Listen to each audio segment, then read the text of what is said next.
ओम नमो भगवते वासुदेवाय। मित्रों, आपके और आपके परिवार पर भगवान नारायण की कृपा सदैव बनी रहे। हिंदू धर्म में एकादशी का व्रत भगवान विष्णु को समर्पित है। इस दिन विष्णु भगवान की पूजा का विधान है। हिंदू पंचांग के अनुसार मार्गशीर्ष माह के कृष्ण पक्ष की एकादशी को उत्पन्ना एकादशी का व्रत रखा जाता है। मान्यता है कि उत्पन्ना एकादशी से ही एकादशी व्रत प्रारंभ हुआ था, जिसके कारण इस तिथि का महत्व और भी बढ़ जाता है। मान्यता है कि उत्पन्ना एकादशी का व्रत करने से व्यक्ति की मनोकामनाएं पूर्ण होती हैं। एकादशी व्रत करने से जातक सभी सुखों को भोगकर अंत में मोक्ष को जाता है। साल 2024 में उत्पन्ना एकादशी का व्रत 26 नवंबर को रखा जाएगा।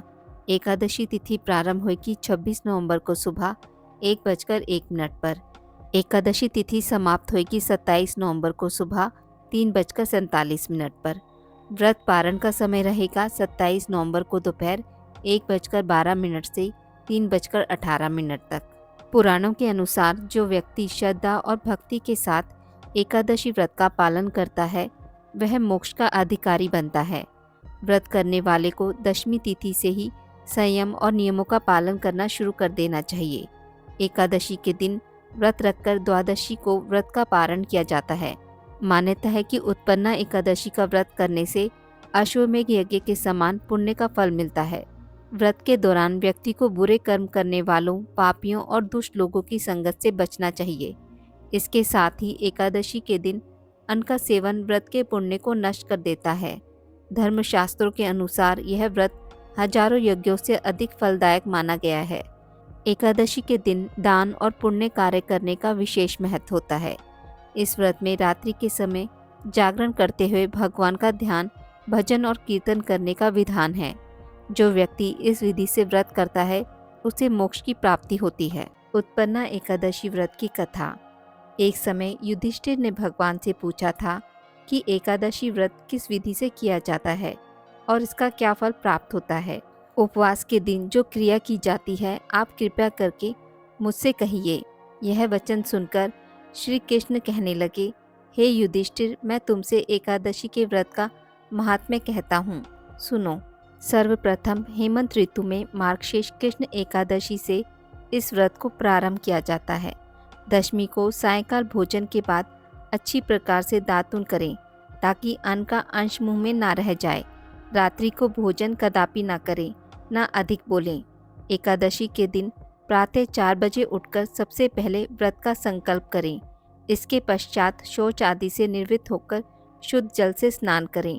व्रत करने वाला चोर, पाखंडी, पर स्त्रीगामी, निंदक, मिथ्याभाषी तथा किसी भी प्रकार के पापी से बात न करें। स्नान के पश्चात धूप, दीप, नैवेद्य आदि 16 चीज़ों से भगवान का पूजन करें और रात को दीपदान करें। रात्रि में सोना या प्रसंग नहीं करना चाहिए। सारी रात भजन, कीर्तन आदि करना चाहिए। जो कुछ पहले जाने अनजाने में पाप हो गए हों उनकी क्षमा मांगनी चाहिए। धर्मात्मा पुरुषों को कृष्ण और शुक्ल दोनों पक्षों की एकादशियों को समान समझना चाहिए। जो मनुष्य इस विधि के अनुसार एकादशी व्रत करते हैं उन्हें शंखोद्वार तीर्थ में स्नान करके भगवान के दर्शन करने से जो फल प्राप्त होता है वही एकादशी व्रत के 16वें भाग के भी समान नहीं है। व्यतिपात के दिन दान देने का लाख गुना फल होता है। संक्रांति से 4 लाख गुना तथा सूर्य चंद्र ग्रहण में स्नान दान से जो पुण्य प्राप्त होता है वही पुण्य एकादशी के दिन व्रत करने से मिलता है। अश्वमेघ यज्ञ कराने से 100 गुना तथा 1 लाख तपस्वियों को 60,000 वर्ष तक भोजन कराने से 10 गुना, 10 ब्राह्मणों अथवा 100 ब्रह्मचारियों को भोजन कराने से 1000 गुना पुण्य भूमि दान करने से होता है। उससे 1000 गुना पुण्य कन्यादान से प्राप्त होता है। इससे भी 10 गुना पुण्य विद्यादान करने से होता है। विद्यादान से 10 गुना पुण्य भूखे को भोजन कराने से होता है। अन्नदान के समान इस संसार में कोई ऐसा कार्य नहीं जिससे देवता और पितृ दोनों तृप्त हों, परंतु एकादशी के व्रत का पुण्य सबसे अधिक होता है। 1000 यज्ञों से भी अधिक इसका फल होता है। इस व्रत का प्रभाव देवताओं को भी दुर्लभ है। रात्रि को भोजन करने वाले को उपवास का आधा फल मिलता है और दिन में एक बार भोजन करने वाले को भी आधा ही फल प्राप्त होता है। जबकि निर्जला व्रत रखने वाले का महात्म्य तो देवता भी वर्णन नहीं कर सकते। युधिष्ठिर कहने लगे कि हे भगवान, आपने हजारों यज्ञ और लाख गोदान को भी एकादशी व्रत के बराबर नहीं बताया, सो यह तिथि सब तिथियों से उत्तम कैसे हुई, बताइए। भगवान कहने लगे, हे युधिष्ठिर, सतयुग में मुर नामक का दैत्य उत्पन्न हुआ। वह बड़ा बलवान और भयानक था। उस प्रचंड दैत्य ने इंद्र, आदित्य, वसु, वायु, अग्नि आदि सभी देवताओं को पराजित करके भगा दिया। तब इंद्र सहित सभी देवताओं ने भयभीत होकर भगवान शिव से सारा वृतांत कहा और बोले, हे कैलाशपति, मुर दैत्य से भयभीत होकर सब देवता मृत्यु लोक में फिर रहे हैं। तब भगवान शिव ने कहा, हे देवताओं, तीनों लोकों के स्वामी, भक्तों के दुखों का नाश करने वाले भगवान विष्णु की शरण में जाओ, वे ही तुम्हारे दुखों को दूर कर सकते हैं। शिवजी के ऐसे वचन सुनकर सभी देवता क्षीर सागर में पहुँचे। वहाँ भगवान को शयन करते देख हाथ जोड़कर उनकी स्तुति करने लगे कि हे देवताओं द्वारा स्तुति करने योग्य प्रभु, आपको बारंबार नमस्कार है। देवताओं की रक्षा करने वाले मधुसूदन, आपको नमस्कार है। आप हमारी रक्षा करें। दैत्यों से भयभीत होकर हम सब आपकी शरण में आए हैं। आप इस संसार के कर्ता, माता पिता, उत्पत्ति और पालन करता और संहार करने वाले हैं। सबको शांति प्रदान करने वाले हैं। आकाश पाताल भी आप ही हैं। सबके पितामह ब्रह्मा, सूर्य, चंद्र, अग्नि, सामग्री, होम, आहुति, तंत्र, मंत्र, जप, यजमान, यज्ञ, कर्म, कर्ता, भोक्ता भी आप ही हैं। आप सर्वव्यापक हैं। आपके सिवा तीनों लोकों में चर तथा अचर कुछ भी नहीं है।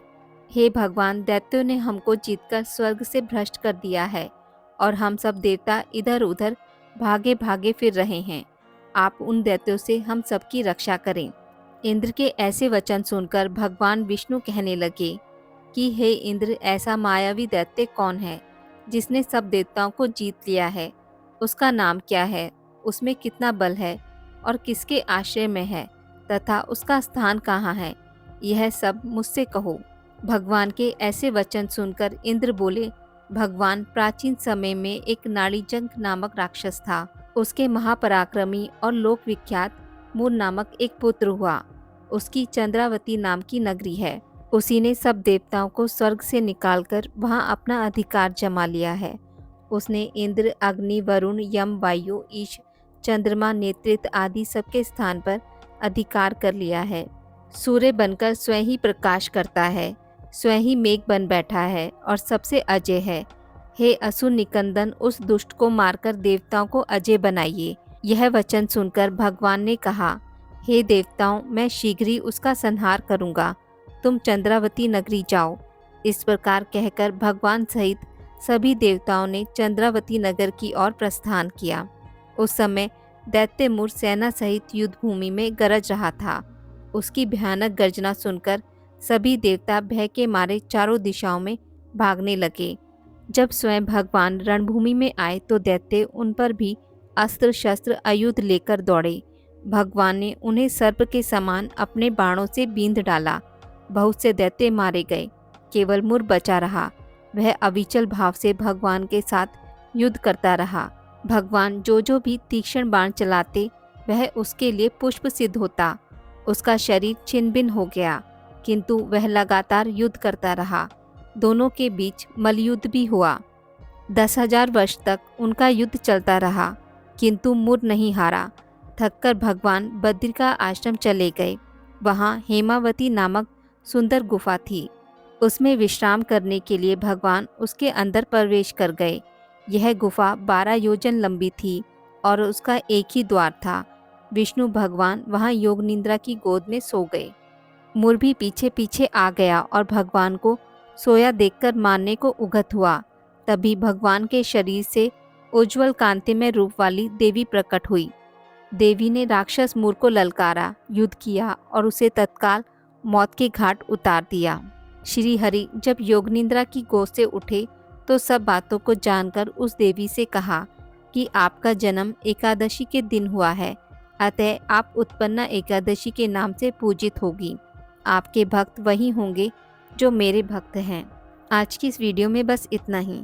मित्रों, अगर आपको मेरी वीडियोस पसंद आती हैं तो इसे लाइक और शेयर ज़रूर करें और पूजा पाठ से जुड़ी जानकारी के लिए मेरे चैनल को सब्सक्राइब करना ना भूलें। धन्यवाद।